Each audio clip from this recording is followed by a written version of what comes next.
जैसे कि आप जानते हैं कि हम इस चैनल पर आपके लिए रिपेयरिंग के ताल्लुक़ से बहुत सारी वीडियोस लाते रहते हैं। आज भी हम आपके लिए एक डिजिटल क्लॉक लेकर आए हैं।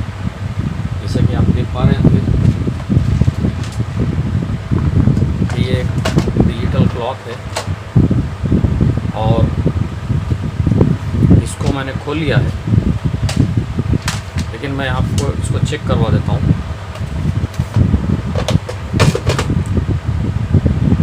दोस्तों, इसका प्रॉब्लम ये है कि इसके कोई डिजिट्स नहीं आ रहे।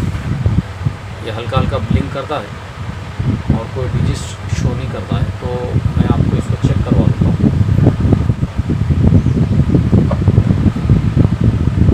देखिए दोस्तों, जैसे कि आप देख पा रहे होंगे कि ये डिजिट्स हल्के हल्के ब्लिंक कर रहे हैं, लेकिन ये चालू नहीं हो रही है।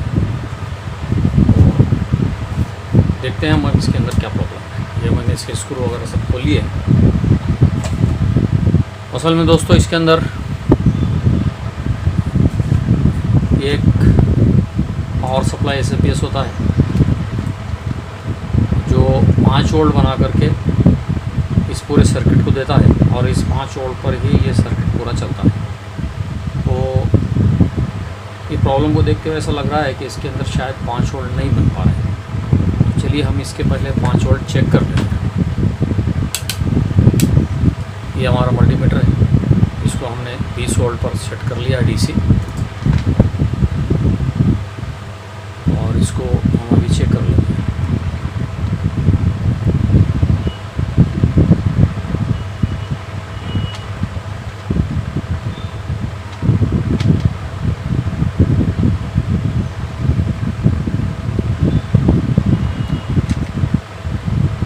देखिए दोस्तों, अगर आप देख पा रहे हो तो इसके अंदर जो वोल्ट बन रहे हैं तो वो 1.5 वोल्ट से लेकर 3 वोल्ट बन रहे हैं, और वो भी कंप्लीट जो है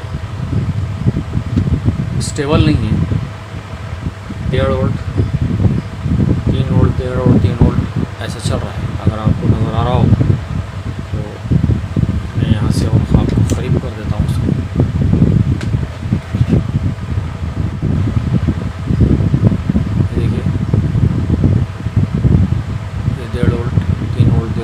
बन रहा है।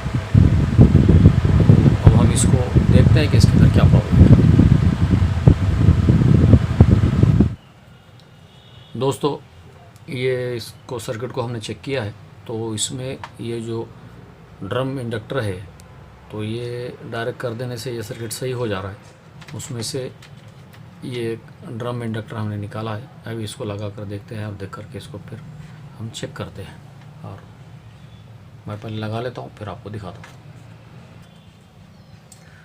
देखिए दोस्तों, हमने ये ड्रम इंडक्टर यहाँ डाल दिया है और अब हम इसका वोल्टेज चेक करते हैं। देखिए 3-3.5 वोल्ट यहाँ पर दिखा रहा है, और इसकी ये पिन हमने निकाल दी थी, एक पिन हमने लगा दी है, और देखिए ये हमारा चालू हो गया है। लेकिन इसका वोल्टेज हम एक बार चेक कर लेते हैं।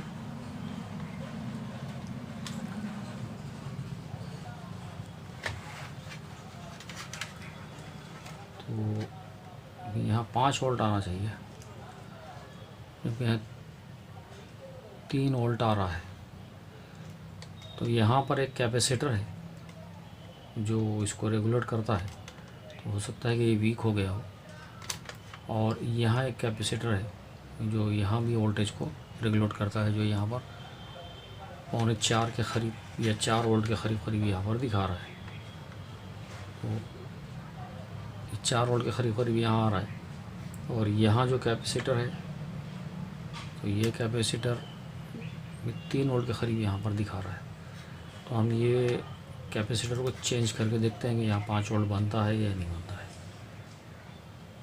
वैसे क्लॉक तो शुरू हो गई है, लेकिन फिर अगर ये 5 वोल्ट बन जाए तो ये चल जाएगा। दोस्तों, जैसा कि आप देख पा रहे होंगे कि पहले तो हमने इसका ये ड्रम इंडक्टर चेंज किया, उसके बाद में इसका वोल्टेज स्टेबल तो हो गया था, लेकिन सिर्फ 3 वोल्ट ही बन पा रहे थे, जबकि यहाँ 5 वोल्ट आना चाहिए। तो ये वोल्टेज को रेगुलेट करने के लिए यहाँ पर 2 कैपेसिटर लगे होते हैं। तो ये दोनों कैपेसिटर वीक हो गए थे, जैसे कि आप देख पा रहे हैं। ये एक कैपेसिटर है और ये दूसरा वाला, ये दोनों कैपेसिटर जो है इसके वीक हो गए थे। तो ये दोनों कैपेसिटर हमने यहाँ पर लगाए हैं। ये आप लोगों को दिखाने के लिए, चेक करने के लिए मैंने इसको इस ढंग से लगाया है। लेकिन अब यहाँ पर हमारा पूरा तरीके से 5 वोल्ट बनने लग गए हैं। मैं आपको दिखा देता हूँ। ये देखिए तकरीबन 4.90 या 92, 93 तक भी दिखा रहा है। या करीब करीब 5 वोल्ट हमारा यहाँ पर बन रहा है। तो इस तरीके से अब ये हमारा चलेगा और ये सक्सेस है। तो मैं इसको अच्छे से लगाता हूँ और लगा करके फिर इसको आपको लगा कर चेक करवा देता हूँ। दोस्तों, ये हमने दोनों कंडेंसर इसमें लगा दिए हैं और अब हम यहाँ पर इसका वोल्टेज चेक कर लेते हैं तो 5 वोल्ट मिल रहा है या नहीं मिल रहा है।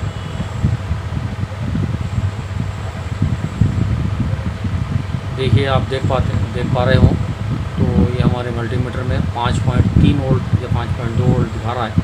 इसका मतलब ये हमारा सेट ओके हो गया है और ये चले। अब इसको मैं फिट कर लेता हूँ और फिट करके फिर आप लोगों को दिखाता हूँ कि ये अभी हमारी गाड़ी अच्छे तरह से चलने लग गई है।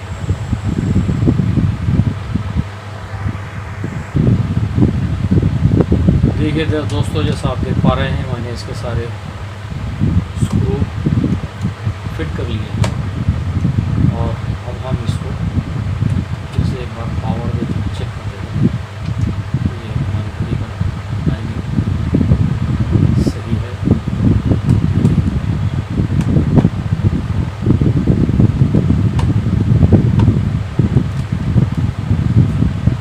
इस तरीके से ये हमारी गाड़ी फिट हो चुकी है और अब हम इसको पावर देते हैं। देखिए, ये हमारी गाड़ी चलने लग गई है, जैसा आप देख पा रहे हैं। इसमें वैसे टाइमिंग, डेट और ये सभी कुछ सही है, इसलिए हमें इसको सेट करने की कोई ज़रूरत नहीं है। बस आज की वीडियो में इतना ही। अगर आपको हमारी ये वीडियोस अच्छी लगती है प्लीज़ हमारे चैनल को सब्सक्राइब कीजिए और बेल आइकन को दबा दीजिए ताकि आने वाली तमाम वीडियोस की इन्फॉर्मेशन आपको मिलती है। Thank you.